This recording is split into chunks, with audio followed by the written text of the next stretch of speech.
मेरा जो संकल्प होता है ना, भगवान देर सवेर उसको पूरा कर ही देता है। मेरा संकल्प है कि मैं तिहाड़ जेल होके आऊँ।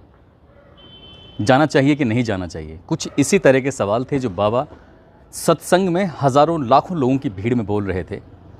तो भीड़ से आवाज़ आती है कि नहीं बाबा, ऐसा मत करना, आपको तिहाड़ जेल नहीं जाना, आप तिहाड़ जेल मत जाना, हमारे बीच में रहो। तभी बाबा कहते हैं कि भाई मैं 2-4 दिन के लिए ज़रूर जाऊँगा, जेल में इतने सारे कैदी होते हैं, उनको सुधारना जो है। फिर उधर से आवाज़ आती है नहीं बाबा, आपको नहीं जाना चाहिए। तभी वो कहते हैं कि एक बार मैं दिल्ली की तिहाड़ जेल के ऊपर से मेरा हेलीकॉप्टर जब गुजर रहा था, तो मैंने पायलट से पूछा भाई कहाँ हैं, तो उसने बताया कि हम तिहाड़ जेल के जस्ट ऊपर हैं। तो वो कहते हैं कि ठीक है, 1-2 राउंड इसके चारों तरफ घुमा दो। 2-4 राउंड घूमे जाते हैं, उसके बाद फिर अच्छा लगता है। फिर वही बाबा फिर वही बात कहते हैं कि जाना तो खैर चाहिए, अब बस ये बता दो कि जोधपुर की जेल में जाना है, अहमदाबाद की जेल में जाना है, या तिहाड़ की जेल में जाना है, या अमेरिका की जेल में जाना है। कुछ इस तरह की बातें कर रहे थे। कहते हैं कि 24 घंटे में एक वक्त ऐसा ज़रूर आता है जब ज़ुबान पर सरस्वती बैठी होती है। ऐसा ही हुआ, सरस्वती बैठी हुई थी, जो बोल रहे थे वो सच हो गया। जाना चाहते थे 2-4 दिन के लिए जेल में, लेकिन उन्हें बिल्कुल भी नहीं पता था कि जेल जा रहे हैं और ऊपर वाला कुछ इतनी सुन लेगा कि जब तक प्राण हैं तब तक जेल में रहेंगे, और प्राण खत्म, जेल के बाद छुट्टी हो जाएगी। आज की जो सच्ची घटना सुना रहा हूँ मैं आपको, उस घटना को सुनने के बाद आपको वाकई आश्चर्य होगा। आप सोचेंगे कि हमेशा शुभ शुभ बोलना चाहिए, गलत गलत नहीं बोलना चाहिए। आदाब, नमस्कार, सत श्री अकाल, मैं उस्मान सैफ़ी। आज की जो सच्ची घटना मैं आपको सुनाने जा रहा हूँ, ये सच्ची घटना है मध्य प्रदेश का एक इलाका है छिंदवाड़ा, और यहाँ के परासिया रोड पर एक गुरुकुल विद्यालय हुआ करता था।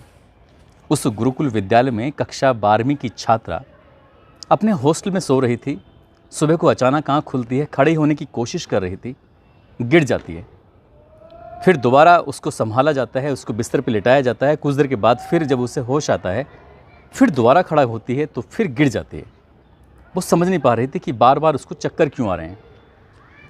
जो इस हॉस्टल की वार्डन है शिल्पी, वो तुरंत ही इस सूचना को पाकर मौके पर आती हैं और आकर देखती हैं तो लगभग 16 साल की वो लड़की बहुत ज़्यादा परेशान थी। उसके बाल खुले हुए हैं। रात भर से वो ऐसे ही चिंता के विषय, मतलब चिंता में पड़ी हुई थी। तभी उस वार्डन को लगता है कि लड़की की तबीयत ख़राब है, इसके जो परिवार है इसको सूचना दे देनी चाहिए। उस लड़की के परिवार को 7 अगस्त 2013 को ये जानकारी दी जाती है कि तुम्हारी बेटी बीमार है और तुम्हें जल्दी से आ जाना चाहिए हॉस्टल में और अपनी बेटी से मिलना चाहिए।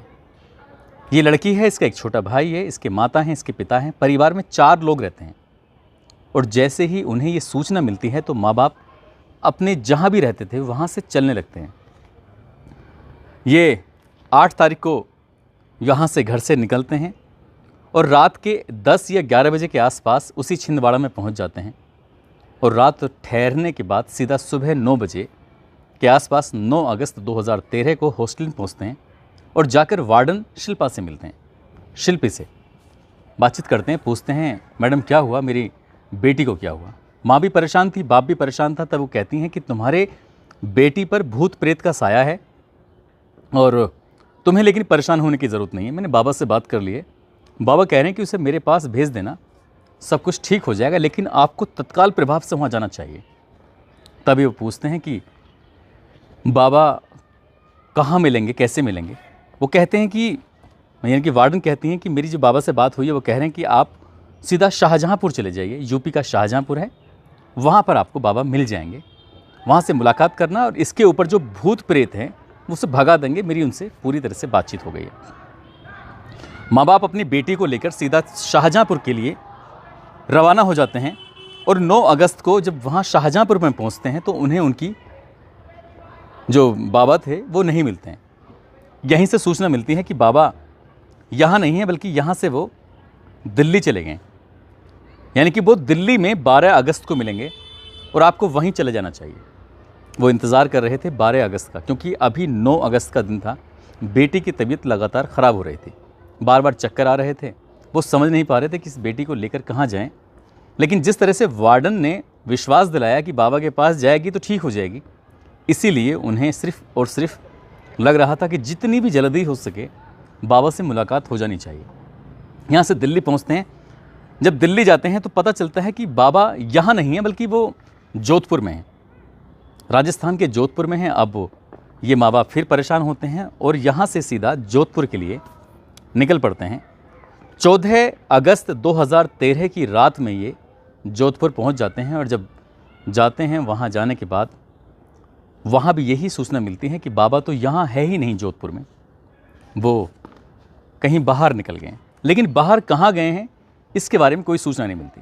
वार्डन को फ़ोन किया जाता है, उनसे बात की जाती है कि हम लोग शाहजहाँपुर गए, हम लोग दिल्ली गए, अब हम जोधपुर आए हैं, लेकिन बाबा के दर्शन नहीं हो रहे हैं, हम लोग बहुत परेशान हैं, क्या करें।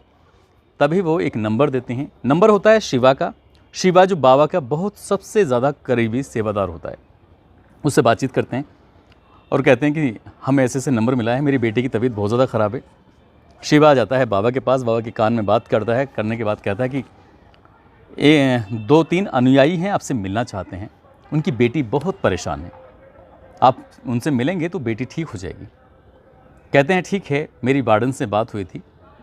दरअसल ये जो विद्यालय था गुरुकुल छिंदवाड़ा मध्य प्रदेश में, ये इन्हीं बाबा का विद्यालय था, इन्हीं का ही हॉस्टल था, वहीं पर रह के बच्चों की पढ़ाइयाँ हुआ करती थी। अब बाबा की जानकारी में था, सीधे जाके प्रवेश हो जाता है जोधपुर में। वहाँ सत्संग चल रहा है, बड़ी संख्या में लोगों की भीड़ है, बाबा अपना प्रवचन दे रहे हैं। और जब प्रवचन ख़त्म होता है तो वो शिवा जाकर कान में फूंकता है और कहता है कि जो मिलने के लिए आपसे आए हैं छिंदवाड़ा से, वो यही हैं।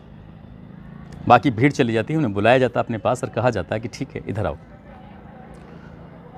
उन्हें कुछ खाने पीने की व्यवस्था की जाती है, उनके रुकने की व्यवस्था की जाती है। पति पत्नी और उनकी बेटी रात को रुक जाते हैं, खाने पीना बहुत ठीक ठाक होता है। अगला दिन निकलता है, 15 अगस्त आ जाता है और 15 अगस्त को ही उनसे कहा जाता है कि बेटी को लेकर आ जाना। एक आश्रम है, आश्रम में काफ़ी, जैसे एक होता है बाबाओं का अपना आश्रम, इस तरह का ही आश्रम होता है। और उस आश्रम में माँ और बाप को दोनों को बाहर जो दहलीज थी, दरवाज़ा था, वहाँ छोड़ दिया जाता है।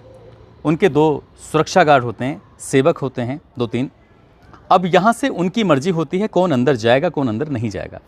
जो बेटी होती है वो अंदर चली जाती है और इनकी जो माँ बाप होते हैं वो बाहर रुक जाते हैं। लेकिन माँ बाप से ये कहा जाता है कि अब तुम जाकर कमरे पर आराम करो, बेटी का इलाज होगा और जो इसके ऊपर भूत प्रेत का साया है उसको वो ख़त्म कर देंगे और तुम्हें परेशान होने की ज़रूरत नहीं है। बाप कहता है ठीक है, मैं चला जाता हूँ। लेकिन माँ को इतनी चिंता थी, माँ वहीं रुक जाती है, बैठ जाती है उसी दहलीज पर और कहती है कि जब तक मेरी बेटी नहीं आएगी तब तक मैं यहाँ पर बैठकर इंतज़ार करूँगी। वो कहते हैं ठीक है, इंतज़ार करना, लेकिन कोई शोर शराबा नहीं होना चाहिए। दरवाज़ा अंदर से बंद हो जाता है, लड़की अंदर पहुँच जाती है। जब अंदर जाती है तो उसको एक दूध का गिलास दिया जाता है और उसे कहा जाता है कि दूध को इसको पियो। और वो बाबा कहते हैं कि बाहर झांक कर देखो, क्या तुम्हारे माताजी और तुम्हारे पिताजी यहाँ हैं या चले गए। वो लड़की झांक कर देखती है, कहती हैं कि माँ बैठी है लेकिन पापा चले गए हैं। ठीक है, अब यहाँ से लाइट वाइट बंद कर दिए जाते हैं, पूरा अंधेरा हो जाता है। शाम का वो समय था और उसके बाद उस लड़की के उन्होंने शरीर को स्पर्श करना शुरू कर दिया। उसके शरीर के अलग अलग हिस्सों को चूमना शुरू कर दिया बाबा ने।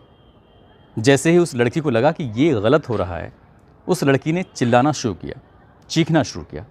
लेकिन उसके चीखने की आवाज़ें दूर तक नहीं जाने दी, उसका मुंह पूरी तरह से बंद कर लिया गया और साथ ही कहा गया कि तुम्हारे माँ तुम्हारे बाप इसी आश्रम के अंदर हैं। यदि तुमने चिल्लाने की कोशिश की तो तुम तो खैर मारी ही जाओगे, लेकिन तुम्हारे माँ बाप दोनों ही मारे जाएंगे, इसलिए चीखने चिल्लाने की यहाँ बिल्कुल भी ज़रूरत नहीं है।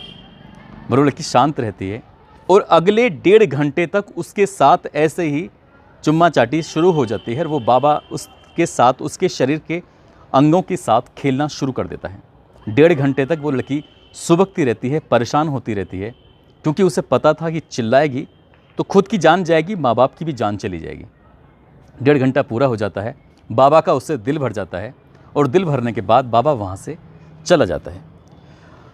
यहाँ से बाबा जब जा रहा है तो उस लड़की के बाप से संपर्क साधता है, कहता है कि अपनी बेटी को अगले 7-8 दिन के लिए अहमदाबाद भेज देना, अहमदाबाद के आश्रम में भेज देना। वहाँ पर सत्संग होगा और कुछ क्रियाकलाप होंगे। अपनी बेटी को जब छोड़ोगे तो ठीक हो जाएगी, उसके बाद मैं यहाँ से सीधा उसको हॉस्पिटल भेज दूँगा, तुम्हें परेशान होने की ज़रूरत नहीं है और अगले 7-8 दिन में बिल्कुल वो ठीक हो जाएगी, तुम अपने घर चले जाना। बाबा ये संदेश देके चले गए थे। लड़की जब उस दरवाजे खुलता है, वो बहुत डरी हुई थी, सकुचाई थी, परेशान थी। वो करती तो क्या करती, बस वो यहाँ से अपने इस कमरे की तरफ जाना चाहती थी, क्योंकि रात ज़्यादा हो चुकी थी। बस वो चाह रही थी कि किसी तरकीब से, किसी भी तरह से इस आश्रम से बाहर निकल जाए। माँ बाप के साथ जब वो पहुँचती है तो उसके लड़की के पापा कहते हैं कि बेटा तुम्हें अहमदाबाद जाना है, बाबा के आश्रम में जाना है। लड़की कहती है किसी भी कीमत पर वो आश्रम नहीं जाएगी, बल्कि घर जाएगी। घर चलते हैं, उसके बाद जो भी तुम चाहो वैसा कर लेना। माँ बाप अपनी बेटी को लेकर घर पहुंचते हैं और उस लड़की ने उस आश्रम का एक एक वाकया अपनी माता, अपने पिता को जो बताया, तो माँ बाप के पैर तले ज़मीन खिसक गई। वो नहीं जानते थे कि हॉस्टल से ही उसके साथ ऐसी प्रक्रिया को अंजाम दिया गया था। हॉस्टल से ही उसके साथ एक ऐसी रूपरेखा बनाई गई थी जिससे क्या वो उस बाबा की हवस का शिकार बन गई। उस 1.5 घंटे की कहानी माँ बाप की बात फिर पुलिस तक पहुँचती है, और जब बात पुलिस तक पहुँचती है तो ये कोई आम बाबा नहीं था, बल्कि एक ऐसा बाबा जिसके लिए विधायक, सांसद, राज्यपाल, मुख्यमंत्री, बड़े से बड़े नेता, कांग्रेस के हों विधायक, या फिर बसपा के हों, सपा के हों, या फिर भाजपा के हों, ऐसा कौन सी पार्टी का नेता था जो इस व्यक्ति से जुड़ा हुआ नहीं था। नाम बाबा आसाराम बापू। आसाराम बापू का जब ये मामला मीडिया में सुर्खियां बटोरता है, तब इस बाबा की असलियत सामने आती है, और इसके बाद ये मामला लंबे समय तक चलता है कोर्ट कचहरी में। और बाबा ने जो सपना देखा था, बाबा ने जो संकल्प लिया था कि मुझे तिहाड़ जाना है, मुझे जेल जाना है, जोधपुर की जाऊं या अहमदाबाद की जेल में जाऊं या कहाँ की विदेश की जेल में जाऊं, तो वो सपना, वो भगवान ने वो इच्छा जो पूरी की थी, जो मांगी थी, वो पूरी कर दी। सरस्वती जिह्वा पर बैठी हुई थी, ज़ुबान पर बैठी थी, और वो इच्छा पूरी हो जाती है। लेकिन इस लड़की के केस के बाद और भी कई मामले प्रकाश में आते हैं, सामने आते हैं, और फिर अदालत और कानून अपना जो काम ईमानदारी के साथ करता है, तो इस बाबा को ताउम्र तक जेल में रहने की सज़ा सुनाई जाती है। आज भी वो बाबा सलाखों के अंदर है, सलाखों के पीछे है। लेकिन कौन था ये बाबा, कहाँ से ये बाबा बना, कैसे बना, ये भी एक सवाल है। दरअसल इस बाबा का असली नाम है आशुमल हरपलानी, जो कि पाकिस्तान का एक सिंध प्रांत है, और उसी सिंध प्रांत का एक गांव लगता है बैरानी। 1941 में ये पैदा हुए थे। 5-6 साल के बाद 15 अगस्त 1947 को देश आज़ाद होता है, और देश के 2 टुकड़े हो जाते हैं, एक हिंदुस्तान और एक पाकिस्तान। जब ये देश के 2 टुकड़े हुए थे आज़ादी के बाद, आशुमल हरपलानी का परिवार उस इलाके को छोड़कर भारत के अहमदाबाद में आकर बस जाता है। परिवार के लोग थे, साइकिल ठीक किया करते थे, और यहीं से ये जो बच्चा होता है अपने परिवार के साथ रहता था। थोड़ा सा बच्चा जब बड़ा होता है तो इसने तांगा चलाना शुरू कर दिया। तांगा चलाता था, परिवार का भरण पोषण करता था। महज 1 या 2 ही क्लास पढ़ा था, इससे ज़्यादा नहीं पढ़ा। एक इंटरव्यू में इन्होंने इस तरह का दावा किया है। थोड़ा सा बड़ा होता है, किशोर अवस्था में जब लड़का पहुंचता है, तो एक संत होते हैं, उन संत का नाम है संत लीला बाबा। ये उनका अनुयायी बन जाता है। जहाँ जहाँ वो अपना प्रवचन देते थे, वहाँ वहाँ ये बच्चा, ये लड़का किशोर अवस्था में साथ जाता था, और उनसे इसने हर एक गुर, हर एक चीज़ें सीखी। और उसके बाद उन्हीं की वजह से, संत लीला बाबा की वजह से, इस आशुमल हरपलानी नाम के इस व्यक्ति का नाम आशाराम पड़ जाता है। और जब ये सत्संग में बोला करते थे तो लोग इन्हें आशाराम बापू के नाम से जानने लगते हैं। आशाराम बापू ने जब अपना काम शुरू करते हैं तो जगह जगह इन्होंने अपने आश्रम खोलने शुरू कर दिए। धीरे धीरे करके ये हज़ारपति, फिर लखपति, फिर करोड़पति, और बाद में बताया जाता है कि इनके नाम लगभग 10,000 करोड़ रुपए की संपत्ति भी इकट्ठा हो जाती है। कोई विधायक, सांसद, मुख्यमंत्री, बड़े बड़े नेता इनसे मिलने के लिए लंबी लंबी लाइनों में लग जाते थे। जिधर हाथ कर दिया उधर की सरकारें बन जाया करती थी। कुछ इस तरह का मामला रहा। लेकिन उस लड़की के वजह से, जिस तरह से उस लड़की के साथ घिनौना कृत्य हुआ, इनका चिराग हमेशा हमेशा के लिए बुझ जाता है। कभी ये सलाखों से बाहर आएंगे या नहीं आएंगे, ये तो खैर भविष्य के गर्भ में छिपा है। लेकिन जिस तरह से इन्होंने एक बच्ची के साथ किया, वो वाकई बहुत अशोभनीय था, बहुत बुरा था। ऐसा बिल्कुल भी नहीं होना चाहिए। और उस लड़की ने अगर आवाज़ नहीं उठाती तो शायद इनकी हकीकत कभी दुनिया के सामने नहीं आती। दोस्तों, इस पूरे घटनाक्रम को सुनाने का उद्देश्य किसी को परेशान करना नहीं है, किसी का दिल दुखाना नहीं है, बल्कि आपको जागरूक करना है, आपको सचेत करना है। जाते जाते मनोज शर्मा बीकानेर से हैं, अरहान खान अहमदाबाद से हैं। इनको जन्मदिन की बहुत सारी शुभकामनाएं, बहुत बहुत मुबारकबाद। साथ ही कमलेश पटेल हैं वाराणसी से, हरकेश रतन, विकास कुमार, हरिराम धानुक, सुबोध कुमार, राम स्वरूप, सोहिल खान, मौसम मीणा, निशा राजपूत, बल्केश गुज्जर, शादाब अंसारी, हेमंत सैनी, ललित यादव, मोहम्मद शाहनवाज, साबिर अली, साहिर हुसैन, अबूजर, राधा मिश्रा, आफ्ताफ आलम, सोनू यादव, नौशाद अहमद, सरफराज हुसैन, रवि परिहार, अरशद खान, कृष्णा देव, इन्होंने नाम लेने की अपील की थी। आप सब लोग अपना ख्याल रखें, सुरक्षित रहें। जय हिंद, जय भारत।